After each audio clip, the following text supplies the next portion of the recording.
Hello दोस्तों, ये है धारकुड़ी जो हमारे सतना ज़िले से करीबन 40 से 50 किलोमीटर की दूरी पे बसा हुआ है। ये एक कुंड है दोस्तों। यहाँ पे जो ऋषि ने यहाँ पे समाधि ली थी, ये धारकुड़ी का टेम्पल दिख रहा है दोस्तों। जो यहाँ पे घर और मंदिर हैं दोस्तों, बहुत ही सुंदर यहाँ पे मंदिर स्थित है दोस्तों।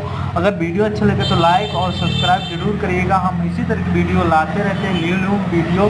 तो मिलते हैं अगले नेक्स्ट वीडियो। तो मिलते हैं हम अगले नेक्स्ट वीडियो पे।